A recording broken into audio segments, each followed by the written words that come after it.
সৌন্দর্যের একটা লীলাভূমি। দেখেন গার্ডেনটা কত সুন্দর, আপনার দেখলে অস্থির হয়ে যাবেন। গার্ডেনটা অনেক সুন্দর, সৌন্দর্যের একটা লীলাভূমি বলা হয় এই বাহরাইন শহরকে। যারা বাহরাইনে আছেন তারা বলতে পারবেন, কিন্তু যারা নাই তারা কেমনে বলবেন। অনেক টুরিস্ট আছে এই বাহরাইনে।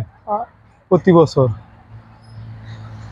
প্রতি বছর অনেক টুরিস্ট আছে। টুরিস্টেরা আইসা এখানে আপনার অনেক সৌন্দর্যতা ভোগ করে, তাদের বুক বিলিসিতে করে। আরেকটা জিনিস আপনাদেরকে দেখাবো, সামনে একটু গেলে এই যে রাস্তাটা দেখছেন, হাইওয়ে রাস্তাটা, এই হাইওয়ে রাস্তাটার উপর সাইডে, এই যে উপর সাইডটা দেখেন কত সৌন্দর্য। ফুলের ফুল গাছগুলা তারা এমন ভাবে এগুলা তৈরি করছে, দেখেন কত সৌন্দর্য ফুল গাছ।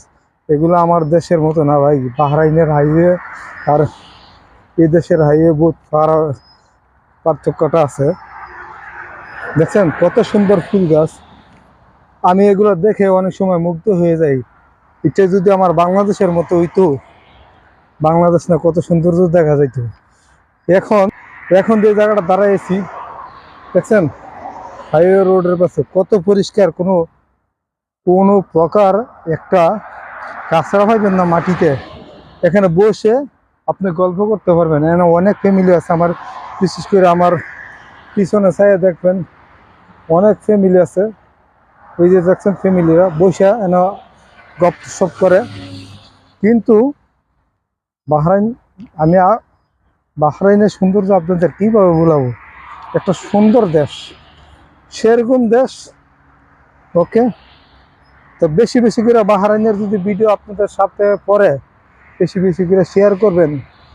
এই দেশটা ছোট হইতে পারে, দেশের এই সৌন্দর্যতা আছে, এই সৌন্দর্যের অপূর্ব লীলাভূমি। এটাকে বলা হয় সৌদিদের জন্য সেকেন্ড হোম। মানে সৌদিরা এখানে এসে বুক বিলাসিতা করে, সৌদিরা এখানে এসে পার্কিং করে, সৌদিরা এখানে আইসা আরও অনেক, মানে কিভাবে বলবো। ওকে, তা আশা করি যে আপনারা বেশি বেশি করে আমার সাপোর্ট করবেন। আমার সাপোর্ট করলে আপনাদেরকে বাহরাইনের ভিডিও আমি দেখাইতে পারবো, এত সুন্দর সুন্দর লীলাভূমি। আর একটা পার্ক আছে, আপনাদেরকে একদিন নিয়ে যাবো, ওইটা এয়ারপোর্টের সাথে, অনেক সুন্দর অনেক সুন্দর। ওকে, এগুলো এই পার্কগুলো ঢুকলে আপনার 1 টাকাও লাগবে না। আর বাংলাদেশ হইলে চান্দা বসাই দিত, চান্দা চান্দা। ওকে, পার্কে বসে আপনার ফ্যামিলি নিয়ে গল্প করেন, কই